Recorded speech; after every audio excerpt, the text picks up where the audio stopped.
सर्वोच्च न्यायालय ने हाल ही में केंद्रीय विधि सचिव से आग्रह किया है कि वे यौन अपराधों से बच्चों के संरक्षण (पीओसीएसओ) अधिनियम 2012 के दुरुपयोग को रोकने के लिए उपायों पर विचार करें, विशेष रूप से किशोरों के बीच सहमति से बने संबंधों से जुड़े मामलों में। ये टिप्पणी इलाहाबाद उच्च न्यायालय के एक जमानत मामले में आयु निर्धारण संबंधी आदेश को रद्द करते हुए आई है।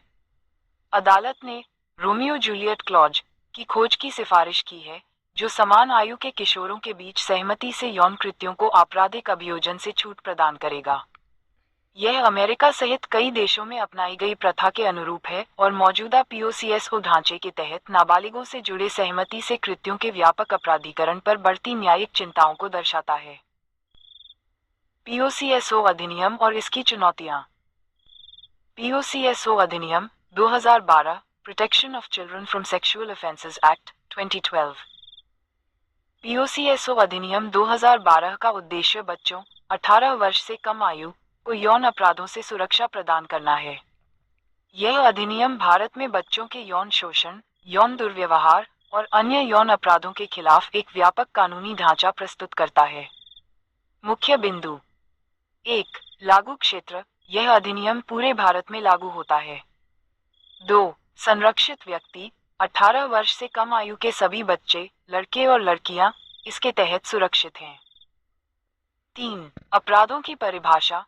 अधिनियम में यौन उत्पीड़न, यौन शोषण, बाल व्यभिचार, पोर्नोग्राफी में बच्चों का इस्तेमाल आदि अपराध शामिल हैं। 4. विशेष न्यायिक प्रावधान। पीड़ित बच्चे के हित में तेजी से सुनवाई के लिए विशेष न्यायालय स्पेशल कोर्ट्स का प्रावधान। सुनवाई में बच्चे की गरिमा और गोपनीयता का ध्यान रखा जाता है। 5. सूचना देने का दायित्व। कोई भी व्यक्ति जो किसी बच्चे के खिलाफ यौन अपराध की जानकारी रखता है, उसे पुलिस को सूचित करना अनिवार्य है। 6. सजा। अपराध की गंभीरता के अनुसार जेल की सजा और जुर्माने का प्रावधान। कुछ अपराधों के लिए उम्र कैद तक की सजा भी हो सकती है। 7. डिजिटल और पोर्नोग्राफी अपराध। बच्चों की अश्लील तस्वीरें या वीडियो बनाने, साझा करने या भंडारण करने पर भी दंड। और 8. पीड़ित के अधिकार। सुरक्षित और संवेदनशील वातावरण में सुनवाई। बच्चों के मनोवैज्ञानिक स्वास्थ्य का ध्यान। महत्व। यह अधिनियम बच्चों के यौन शोषण के मामलों में तत्काल और सख्त कार्रवाई सुनिश्चित करता है। इससे बच्चों के खिलाफ अपराध कम करने और समाज में उनकी सुरक्षा बढ़ाने में मदद मिलती है। दुरुपयोग और अनपेक्षित परिणाम। परिवार अक्सर अंतरजातीय, अंतरधार्मिक या भागने के मामलों में पीओसीएसओ का सहारा लेते हैं, जिससे अत्यधिक अपराधीकरण होता है। एनफोल्ड प्रोएक्टिव हेल्थ ट्रस्ट और यूनिसेफ का अध्ययन 2016-2020 महाराष्ट्र, असम, पश्चिम बंगाल, पीओसीएसओ के 25% मामलों में किशोरों के बीच सहमति से रोमांटिक संबंध शामिल थे। सार्वजनिक स्वास्थ्य प्रभाव।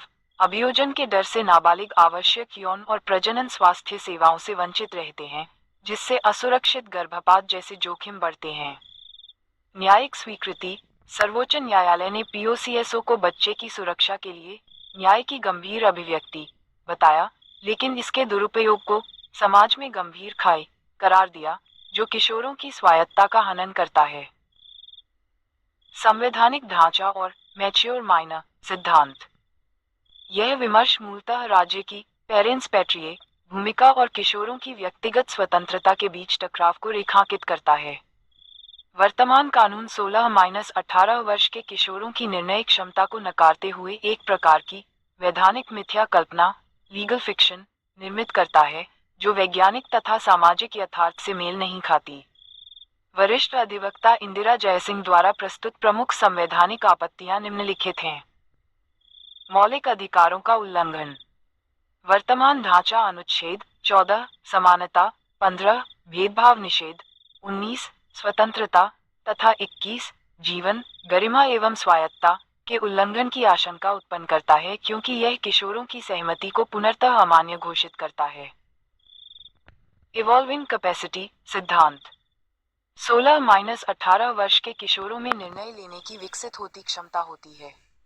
यौवन से जुड़ी जैविक वास्तविकताओं की अनदेखी आधुनिक चिकित्सा और मनोवैज्ञानिक समझ के विपरीत है। मैच्योर माइनर सिद्धांत। सामान्य विधि में ये सिद्धांत स्वीकार करता है कि पर्याप्त परिपक्व नाबालिग कुछ महत्वपूर्ण निर्णय स्वयं ले सकते हैं। वर्तमान पीओसीएसओ ढांचा कानूनी निश्चितता के नाम पर व्यक्तिगत गरिमा से समझौता करता है। इन्हीं संवैधानिक तर्कों के आधार पर वैकल्पिक विधायी समाधान की आवश्यकता उभरती है। मुख्य विकास और सुधार के लिए तर्क। सर्वोच्च न्यायालय की हालिया टिप्पणियां। सहमति की उम्र पर लंबित जनहित याचिका पीआईएल में अदालत ने मामले दर मामले न्यायिक विवेक के बजाय संरचनात्मक विधायी समाधान की आवश्यकता पर जोर दिया। आयु में निकट या रोमियो जूलियट अपवाद की सिफारिश। समान आयु उदाहरण 16-17 वर्ष और न्यूनतम आयु अंतर आमतौर पर 2-4 वर्ष वाले किशोरों के बीच सहमति से कृत्य आपराधिक दायित्व से मुक्त होंगे। इससे अनुच्छेद 14 समानता, 15 भेदभाव निषेध, 19 अभिव्यक्ति की स्वतंत्रता और 21 जीवन और स्वतंत्रता के मौलिक अधिकारों के उल्लंघन को रोका जा सकेगा। सुधार के पक्ष में तर्क। विकसित क्षमता सिद्धांत 16-18 वर्ष के किशोरों में यौन स्वायत्तता पर सोच समझकर निर्णय लेने की विकसित क्षमता होती है, जो यौवन और परिपक्वता पर वैज्ञानिक साक्ष्यों से समर्थित है। परिपक्व नाबालिग सिद्धांत सामान्य कानून में मान्यता है कि सभी 18 वर्ष से कम आयु वाले सहमति देने में असमर्थ नहीं होते। व्यापक निषेध जैविक वास्तविकताओं की अनदेखी करता है। दुरुपयोग को कम करना पीओसीएसओ को परिवारों द्वारा बदला लेने का उपकरण बनने से रोकेगा। अंतर्राष्ट्रीय उदाहरण अमेरिका, कई राज्यों में रोमियो जूलियट कानून। ब्रिटेन, सहमति की उम्र 16 वर्ष सुरक्षा के साथ। कनाडा, आयु में निकट अपवाद। सुधार की गति। पीआईएल के माध्यम से संशोधन की मांग, जिसमें अभियोजन में महिलाओं के लिए सुरक्षा उपाय शामिल हैं। विधि आयोग 2023 रिपोर्ट। सहमति की उम्र को 16 वर्ष करने के खिलाफ सलाह, लेकिन 16-18 वर्ष के सहमति से मामलों में सजा सुनाने में निर्देशित न्यायिक विवेक की सिफारिश। केंद्र सरकार का रुख, मौजूदा कानून को बनाए रखने के तर्क। स्थिति कायम रखना। सहमति की उम्र 18 वर्ष रखना बच्चों को पूर्ण सुरक्षा कवच प्रदान करने का जानबूझकर विकल्प है। नाबालिगों में सार्थक सहमति देने की कानूनी विकासात्मक क्षमता का अभाव, वे वयस्कों या अधिकार पदों वाले व्यक्तियों द्वारा हेरफेर के प्रति संवेदनशील होते हैं।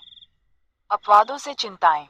अपवाद शोषण, तस्करी या दबाव को सहमति से संबंध के रूप में छिपाने के लूपहोल पैदा कर सकते हैं। सीमा कम करने से वही समस्याएं पनपेंगी जिन्हें दूर करने के लिए कानून बनाया गया था।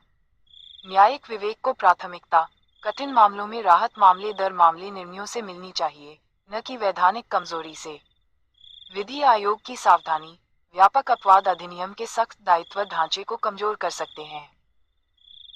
विश्लेषण, बाल सुरक्षा और किशोर स्वायत्तता के बीच संतुलन। रोमियो जूलियट अपवाद के लाभ। अत्यधिक अपराधीकरण कम करना, किशोर न्याय सिद्धांतों जैसे जुवेनाइल जस्टिस एक्ट में परिपक्वता की मान्यता से संरेखित। समानता को बढ़ावा, अंतर समुदाय संबंधों में हाशिए वाले युवाओं पर असमान प्रभाव को रोकेगा।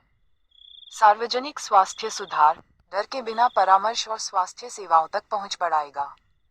संवैधानिक अनुरूपता, गोपनीयता और गरिमा के अधिकारों को बनाए रखेगा, जैसे जस्टिस के.एस. पुट्टास्वामी बनाम भारत संघ 2017। नुकसान और जोखिम। दुरुपयोग की संभावना, शिकारी आयु अंतर या सहमति का दुरुपयोग कर सकते हैं। प्रवर्तन चुनौतियां, सच्ची सहमति निर्धारित करना न्यायिक संसाधनों पर दबाव डालेगा। सामाजिक संदर्भ, भारत में बाल विवाह की उच्च दर और लिंग असमानता के साथ सुरक्षा कम करने से भेद्यता बढ़ सकती है। डेटा अंतर, चुनिंदा राज्यों से आगे देशव्यापी अध्ययन की आवश्यकता। व्यापक प्रभाव। अन्य कानूनों से जुड़ाव, भारतीय दंड संहिता आईपीसी धारा 375 बलात्कार में भी सहमति 18 वर्ष सुधारों को सामंजस्यपूर्ण बनाना चाहिए। वैश्विक तुलना, भारत का सख्त दृष्टिकोण यूरोप 14-16 वर्ष से भिन्न है, लेकिन सामाजिक सांस्कृतिक संदर्भ के अनुरूप। आगे का रास्ता, हाइब्रिड मॉडल, सुरक्षा के साथ वैधानिक अपवाद जैसे अनिवार्य परामर्श, जोड़ स्कूलों में बेहतर यौन शिक्षा।